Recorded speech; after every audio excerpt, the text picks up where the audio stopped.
For so many teams, week one is a celebration. A celebration of opportunity, of what's to come, and of what they've built towards all off-season. For others, it's more like an intervention. The Panthers, Giants, and Browns fit this description perfectly. Other franchises may take until week 4 or 5 to hit the rock bottom of their seasons, but these teams are tiptoeing around those depths after just one game. Let's dive more into each of these week 1 disasters. The Carolina Panthers became the fastest team in league history to be eliminated from playoff contention. Not really, but the Panthers should be thankful this game counts as only 1 loss and not 10. Carolina's defense let the Saints score on their first 9 possessions, and before halftime the score was 30-0. The game ended 47-10, with the Panthers having put up just 193 yards of offense to New Orleans' 379, held the ball for only 23 minutes, and converted on 1 of their 10 third downs. The 37-point defeat makes this game tied for the 7th worst Week 1 loss in the past 25 years, and the largest ever Saints Week 1 win differential ever. Somewhere, owner David Tepper is throwing a drink in frustration. But what we really need to talk about is Bryce Young. The former first overall pick went 13 for 30 passing for 161 yards, no touchdowns, and 2 interceptions. The game ranks as one of the worst of his career, or, well, the worst of his career so far. The 37-point defeat is the largest he's ever suffered, and his 32.8 passer rating was the worst of his career and the lowest of all quarterbacks in week 1. And he came out of the gate stumbling, throwing a pick on his very first pass of the season. Young starts under center with 11 personnel. The Panthers set their outside receiver in motion across the back of the formation, and they get some shifting from the Saints defense to give a clearer picture. The corner comes up to press the receiver, the lone safety shifts closer to the middle of the field, and the linebackers pass off the motion man to each other. Despite wanting to pound the rock more this year, Carolina runs play action for their first play of the year.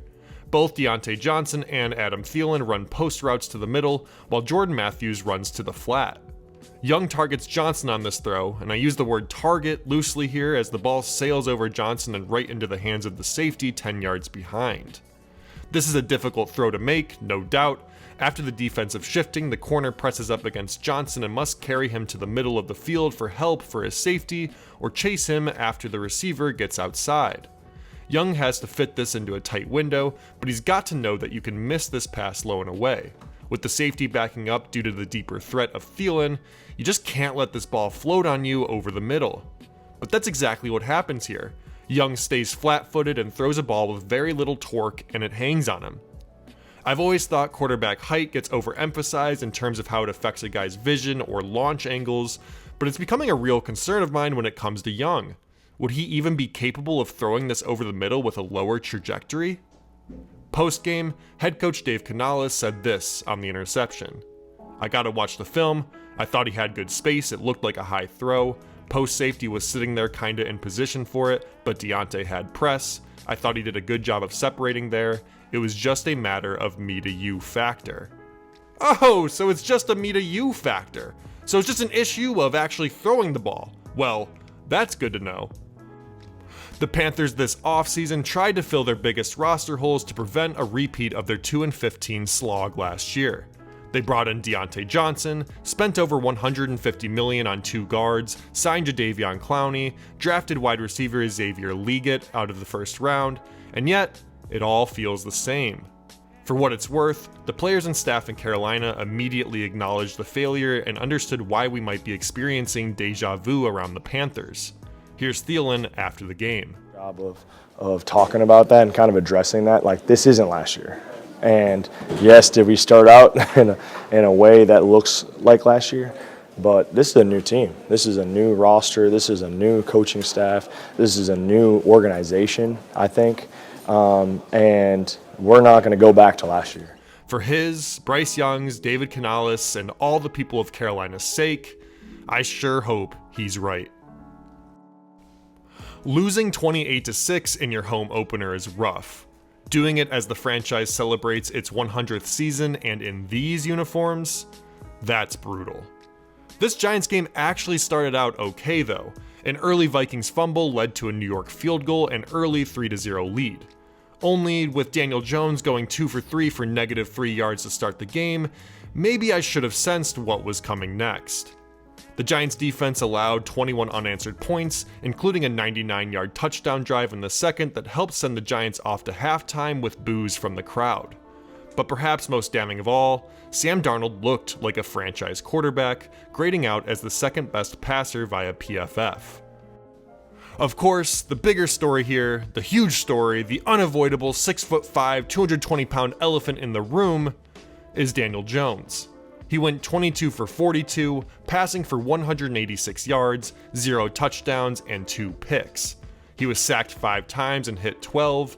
His 44.3 passer rating was higher only than Bryce Young's. And despite head coach Brian Daboll emphasizing that he wants the quarterback to get back to the dimes part of that Danny Dimes nickname and throw more deep balls, he didn't attempt a single pass that traveled 20+ yards in the game. His worst throw of the game came late in the third quarter. The Giants had finally stopped the bleeding with a field goal on their previous drive, and their defense forced the Vikings' punt to get the ball back.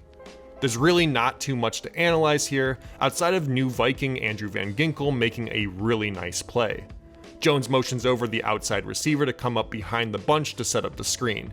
He gets the snap and immediately sets to rifle this one that way, but Van Ginkel reads it beautifully, keeping enough distance from the lineman and timing up his reaction with DJ's throw. It's one of those super heads-up plays that I had to watch a couple times before I really saw what happened, even with it being such a simple play mechanically. When you're the Giants and Daniel Jones, I guess those kinds of things just happen to you though. Some New Yorkers wondered if the performance would push the Giants to pull the plug on DJ, but Daboll squashed those rumors after the game, saying he would watch the film but replacing his quarterback wasn't on his mind. Then again, that depends if you trust him. He did also hit us with the coach cliche of all coach cliches in week 1, mind you, saying the loss starts with him. So, maybe we were just getting some coach speak to get him home faster. Either way, I just really hope they get it together. Just wanted to let you guys know something really quick. I hate the Browns. They are a detriment to society, the bane of my existence, and the reason my heart is broken and filled with mud. Don't let the 17-33 final score fool you. This game was an excruciating watch for Cleveland.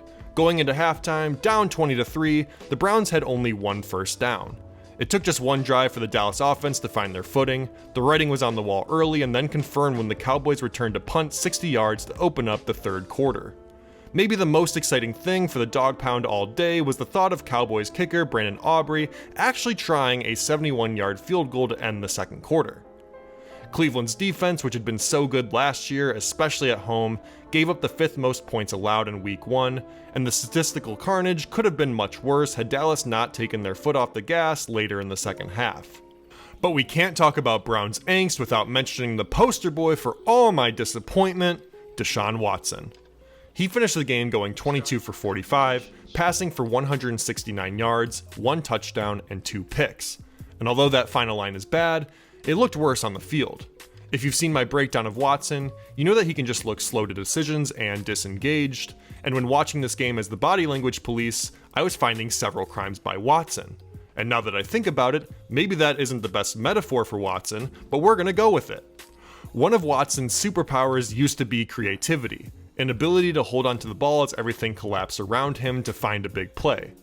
A la Russell Wilson recently though, it's seeming more and more like this ability has left him, but what are traditionally bad tendencies remain in his game. The Dallas defense sacked him 6 times and hit him 17 times on Sunday, the highest amount for any week 1 quarterback. But when we look at Watson's time to throw when pressured, he came in at 4.12 seconds, which was 6th highest among anyone. According to PFF, he completed just 5 of his 15 attempts for 20 yards in these situations. Here's one of Watson's sacks where he leaves the pocket too early, making it harder on his line to protect him. It's 4th and 6 towards the end of the third quarter. The score is 27-10, so it's not fully out of reach yet. After Watson snaps the ball, watch as he already starts rolling to his right side before he hits the top of his drop back. There's still plenty of space where he's at, and stepping up and slightly to his left might actually be where the cleaner part of the pocket is. By rolling out, he essentially removes his blockers from the equation and makes the field half as long. The deep in route can't be thrown anymore, and Njoku's delay is too far across Watson's body to throw this safely. If Watson calms his feet down and stays behind his blockers, he probably actually throws this and gives his team a chance on 4th down at midfield. Head coach Kevin Stefanski maintained that the Browns needed to do a better job of protecting Watson, and while I agree better protection will always be helpful, I'm wondering if this is just coach speak in an attempt to spread some of the blame on Watson across 5 guys most people won't know the names of. If there's any place to give credit to Watson, it's the fact he was playing just days after losing his father. Everyone handles grief differently, and I think it's fair to think this loss was weighing on his mind, at least slightly, during the game. The other place is that it was reported Stefanski wanted to take Watson out of the game when it appeared out of reach, but Watson refused, hoping to get the offense into some sort of flow for next week. Take that for what it's worth alongside all the body language diagnoses. Cleveland may have come into the NFL season with loftier expectations than the Panthers or Giants, but their week 1 ended with the same frustrations. There were a few other teams I thought about including in this video, namely the Titans and Falcons. The Titans because of Will Levis's meltdown to let Chicago come back from 17 down and win behind a rookie quarterback passing for only 93 yards. The Falcons because, after seemingly finding their quarterback and removing the ineffective Arthur Smith, Kirk Cousins looked washed and they lost to Smith, who now coaches on the opposite sideline. But those games seemed more like genuine chalk it up to week 1 weirdness games. Yes, there was a lot of disappointment from those fan bases, but they didn't experience the sort of soul-crushing, considering not watching the rest of the season disasters that were the Panthers, Giants, and Browns 2024 debuts. Now, there's absolutely no reason that these teams can't immediately turn things around in week 2. There have been plenty of good teams who looked bad early, but starting out 0-1 is not something any team will aspire to. And when your team comes out looking like these 3 did, fans are forced to talk themselves into that first game being an aberration, and that everything will be fine going forward based almost purely on hope. Thank you so much for watching this video. Please remember to give it a like if you did enjoy it, and consider subscribing to the channel so you can catch the next one. Thanks, bye.